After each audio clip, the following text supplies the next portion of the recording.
Uhali gani mtazamaji wa PMTV Tanzania, karibu katika update za PMTV. Nipo hapa tena kwa ajili ya kukujuza yale ambayo yanatokea katika ukanda mbalimbali Afrika na nje ya Afrika. Lakini muda huu tunayo update nyingine kutoka huko nchini Nigeria. Wiki iliyopita nilikusogezea hapa update kuhusiana na hali ya kiusalama kule nchini Nigeria, ambapo Rais Pierre Bola Tinubu alitangaza hali ya dharura, lakini pia tuliona akiongeza ajira kubwa zaidi kwa muda mfupi ya askari wa jeshi la polisi la nchi hiyo, ambapo walifikia paka ajira mpya 50,000. Yote kwa yote ni kufuatia na matukio ya uvunjifu wa amani, ikiwemo utekaji nyara ambayo yamekuwa yakitokea nchini humo kwa hivi karibuni. Iliripotiwa tu kwamba takriban wanafunzi 300 walitekwa, ukiwa ni utekaji mkubwa zaidi ukilinganisha na ule ambao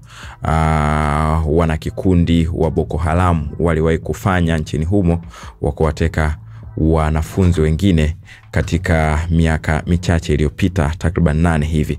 Sasa rais wa Nigeria Bola Tinubu anatarajiwa kutangaza jina la waziri mpya wa ulinzi wiki hii, kufuatiwa kujiuzuru kwa aliyekuwa waziri mwenye dhamana hiyo Badaru Abubakar kwa sababu za kiafya. Tinubu amekubali kujiuzuru kwa Abubakar na kumshukuru kwa mchango wake kwa taifa hilo la Afrika Magharibi. Abubakar mwenye umri wa miaka 63 aliwahi kuwa gavana wa jimbo la Jigawa kwa vipindi viwili kabla ya kuteuliwa kuwa waziri wa ulinzi mnamo Agosti 2023.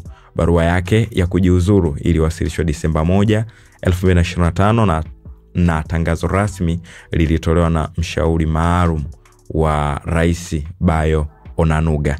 Kujiuzuru kwake kumekuja wakati nchi inapambana na changamoto kubwa za kiusalama, ikiwemo ongezeko la matukio ya utekaji wa raia. Rais Tinubu hivi karibuni alitangaza hali ya dharura ya kitaifa ya usalama, ikijumuisha ajira ya polisi 20,000 ili kuimarisha ulinzi wa maeneo nyeti. Kwa mujibu wa vyanzo vya ndani, ikiwemo gazeti la Punch nchini humo, wachambuzi wa masuala ya usalama walikuwa wakimtaka Abubakar kuachia ngazi, wakidai hakuwa na ufanisi. Wakati huo huo, Tinubu alikutana kwa faragha na aliyekuwa mkuu wa majeshi General Christopher Musa, huyu ni mstaafu, jambo lililoibua mjadala kuhusu uteuzi ujao wa wizara hiyo muhimu. Je, watu wanaunganisha matukio kujiuzuru kwa waziri huyo? Huenda limekuwa ni shinikizo pia la wadau mbalimbali ambao wamekuwa wakidai kutokuridhishwa na ufanisi wake, lakini pia yeye ametoa sababu za kiafya, lakini wanaeleza kwamba huenda kulingana na hali za kiusalama ambazo zimekuwa changamoto katika taifa hilo, basi huenda yeye ameamua kukaa pembeni huku.